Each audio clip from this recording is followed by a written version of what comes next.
بسم اللہ الرحمن الرحیم۔ معزز سامعین ذی وقار، معزز ناظرین اکرام، گلستان چشت چینل کی جانب سے آپ تمام حضرات کی خدمت میں السلام علیکم ورحمۃ اللہ وبرکاتہ۔ آج کے ویڈیو میسج کے ذریعے ہم سوشل میڈیا پر وائرل ہونے والی ایک نامناسب تحریر، جس کا ضروری تو نہیں جواب دیا جائے، لیکن کل ہی ہمارے ایک صاحب علم دوست نے یہ ویڈیو یہ تحریر ہمیں سینڈ کی اور کہا کہ کامران بھائی اس کے حوالے سے کچھ گزارش پیش کیجیے۔ وہ اشکالات یہ ہیں کہ ایک صاحب ہیں، انہوں نے لکھا ہے کہ ابن عربی ایک عظیم مسلم اسکالر تھے، لیکن ولایت کے تصور کی وضاحت میں انہوں نے کچھ کمزور اور غیر ضروری کلمات ادا کیے۔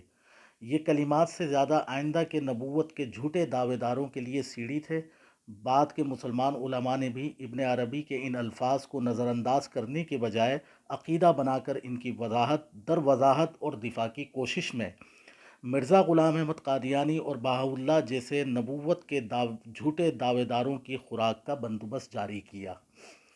ایک مثال لیجئے، فتوحات مکیہ جز ثانی صفحہ 24 پر ابن عربی کہتے ہیں، ولایت عام نبوت ہے، جبکہ خاص نبوت وہ ہوتی ہے جس میں نئی شریعت بھی ہو۔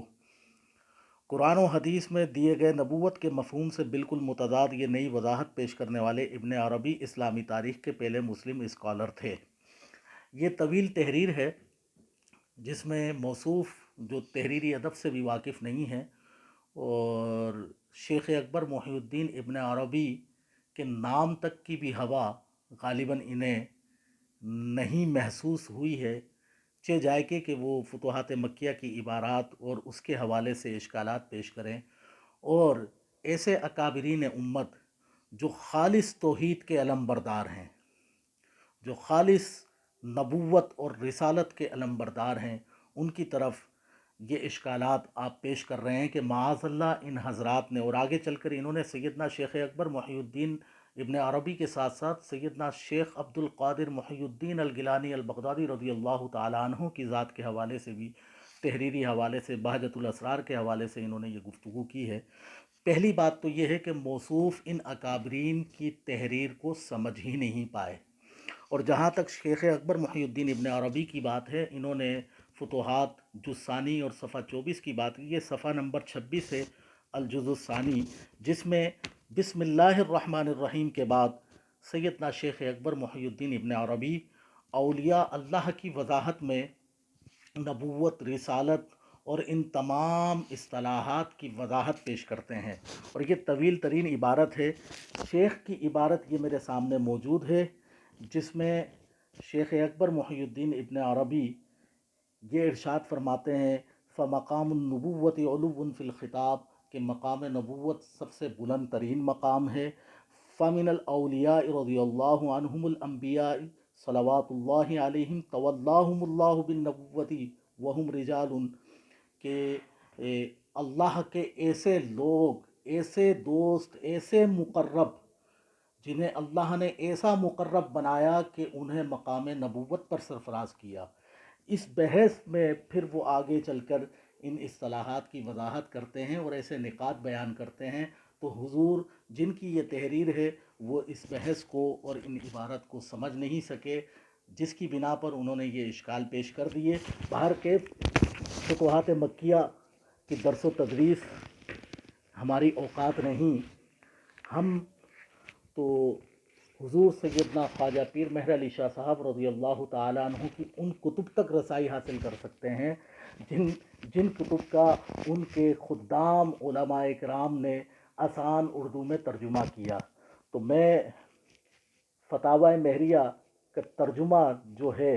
اس کا میں ایک سوال اور جواب آپ کے سامنے پیش کر دیتا ہوں، جو ان حضرات کی تحریر کا بھی جواب ہے اور صاحبان علم کی تشنگی بھی اس سے ہو جائے گی۔ ایسا ہی اشکال جو اس تحریر میں پیش کیا گیا ہے، ایک علمی انداز میں حضور اعلیٰ سیدنا خواجہ پیر مہر علی شاہ صاحب رضی اللہ تعالیٰ عنہ کی بارگاہ میں آیا۔ سوال کیا تھا کہ شیخ اکبر محی الدین ابن عربی نے فتوحات میں اور امام شعرانی نے الیواقیت والجواہر میں کئی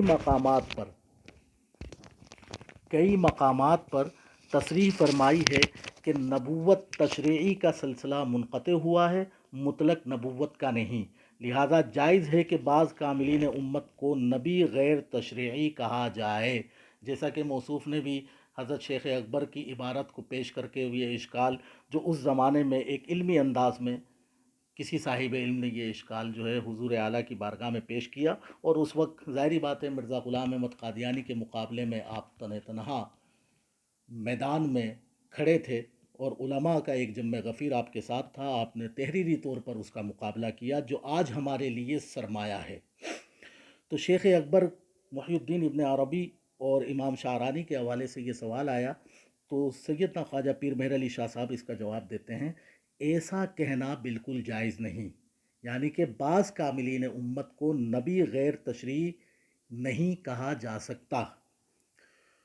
حضور اکرم صلی اللہ علیہ وسلم نے حضرت علی سے ارشاد فرمایا، انت منی بمنزلتی ہارون من موسیٰ، کہ تم میرے نزدیک ایسے ہو جیسے کہ موسیٰ کے نزدیک ہارون ہیں، مگر یہ کہ میرے بعد کوئی نبی نہیں آئے گا۔ ہارون علیہ السلام کو نبوت سے سرفراز فرمایا گیا، لیکن حضرت علی کو نبوت سے سرفراز نہیں کیا گیا، چونکہ خاتم النبیین صلی اللہ تعالیٰ علیہ وسلم کے بعد سلسلہ نبوت منقطع ہو گیا۔ یہاں مطلقاً اسم نبی کے اطلاق کی نفی فرما دی، خواہ وہ تشریعی کہلائے یا غیر تشریعی، یعنی کہ اس حدیث مبارکہ میں لا نبی یا بعدی سے اسم نبی کی مطلق حضور اکرم صلی اللہ علیہ وسلم نے نفی فرما دی کہ غیر نبی پر خواہ وہ کتنا ہی ولی ہو، ولایت کے امام ہیں سیدنا امام علی المرتضیٰ رضی اللہ تعالیٰ عنہ، لیکن حضور نے فرمایا کہ میرے بعد کوئی نبی نہیں۔ لہٰذا حضور اعلیٰ فرماتے ہیں کہ اگر کہا جائے کہ پھر صاحب فتوحات اور صاحب یواقیت نے اس حدیث کی خلاف ورزی کیوں کی، کہ ان کی بعض عبارات سے یہ متشرع ہوتا ہے، مترشح ہوتا ہے، ان کی بعض عبارات سے یہ اس بات کا ظہور ہوتا ہے کہ معاذ اللہ انہوں نے نبوت غیر تشریعی کی عام ولی کے لیے یا ولایت عامہ کے تحت اس بحث میں بات کی ہو۔ حضور اعلیٰ فرماتے ہیں کہ ان اکابرین کی غرض یہ ہے کہ اس امت مرحومہ میں اہل اللہ کا ایسا گروہ موجود ہے جنہیں کشف یا الہام یا لوح محفوظ کے مطالعے کے ذریعے کتاب و سنت وغیرہ کے اسرار سے مطلع کیا جاتا ہے، یعنی کہ حضور اکرم صلی اللہ تعالیٰ علیہ وسلم کی نبوت کے زیر اثر جو قیامت تک قائم ہے، حضور اکرم صلی اللہ علیہ وسلم کی امت سے ایسے رجال اللہ پیدا ہوں گے جو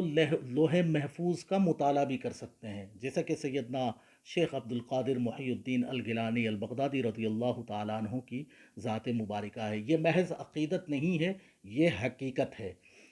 تو اہل اللہ کا ایک گروہ ہے، حدیث قدسی میں آتا ہے جب اللہ رب العزت ان کو یہ طاقت پرواز عطا فرما دیتا ہے، پھر آپ اور ہم کہاں ہو سکتے ہیں، اور ہماری کیا طاقت کہ ہم یہ کہیں کہ جی یہ یہاں نہیں جا سکتے، یہ وہاں نہیں دیکھ سکتے، یہ نہیں سن سکتے، جب اللہ ان کے کان، اللہ ان کی آنکھیں، اللہ ان کا ہاتھ اپنی قدرت کو قرار دیتا ہے کہ میری قدرت جو ہے وہ ان کے ساتھ شانہ بشانہ ہو جاتی ہے، اور ان کے افعال کے ذریعے میری قدرت کا ظہور ہوتا ہے، تو پھر آپ اور ہم کیا ہیں؟ تو اس قدر مقام کے حصول سے کیا انہیں نبوت کا مقام مل جاتا ہے؟ حضور اعلیٰ فرماتے ہیں ایسا ہرگز نہیں۔ اس میں نبی کا اطلاق غیر نبی پر حضور اکرم صلی اللہ تعالیٰ علیہ وسلم کے بعد کسی امتی پر، کسی فرد پر اس میں نبی کا اطلاق خواہ تشریعی ہو یا غیر تشریعی ہو کسی طور پر بھی جائز اور حلال نہیں ہے کہ وہ اس کا اطلاق کرے۔ صاحب فتوحات تو خود فتوحات میں تصریح فرماتے ہیں کہ لا یصح لأحد ان ینال مقام النبوت انا نراہ کالنجوم علی السماء، کہ اب کسی کے لیے نہیں ہو سکتا کہ وہ نبوت کا مقام پائے، ہم تو نبوت کے مقام کو اپنے سے اتنا دور دیکھتے ہیں جتنا کہ آسمان کی بلندی پر دور سے ستارے نظر آتے ہیں۔ خلاصہ یہ ہے کہ حضور کے بعد رسول اور نبی کا اطلاق امت مرحومہ کے کسی فرد پر جائز نہیں۔ ذالک فضل اللہ یؤتیہ من یشاء، یہ وہابی چیز ہے، کسبی نہیں۔ کوئی اللہ کا ولی پوری زندگی مجاہدہ کرتا رہے، لیکن حضور اکرم صلی اللہ تعالیٰ علیہ وسلم کے بعد یہ منصب نبوت خواہ ذلی ہو، خواہ تشریعی ہو خواہ غیر تشریعی ہو، کسی بھی صورت میں وہ مقام حاصل نہیں ہو سکتا، بلکہ عقائد کی کتابوں میں یہ موجود ہے کہ کوئی ولی درجہ انبیاء تک نہیں پہنچ سکتا۔ حضور اعلیٰ فرماتے ہیں صاحب سمجھ کے لیے اتنا ہی کافی ہے۔ اور جہاں تک فتوحات کی عبارت کا تعلق ہے تو وہ میں نے آپ کے سامنے ایک عبارت مختصر پڑھ کے بھی بتائی کہ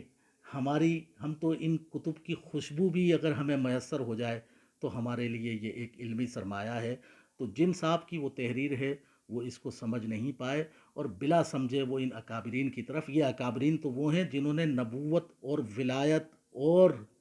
اللہ رب العزت کی توحید کا دفاع کیا ہے، علمی انداز میں، عملی انداز میں۔ تو آپ جو ہے ان چھوٹی چھوٹی اور اپنے فہم کے مطابق بذام خیج ان تحریروں کے ذریعے ان اکابرین کی عزت امت کے کسی فرد سے دور نہیں کر سکتے۔ وَيَجْعَلُ لَهُمُ الرَّحْمَنُ وُدًّا، اللہ رب العزت نے ان اکابرین کی محبت ہمارے دلوں میں جاگزی فرما دی ہے۔ اللہ رب العزت ہمیں باطل نظریات سے محفوظ رہنے کی توفیق عطا فرمائے۔ وما علینا الا البلاغ المبین۔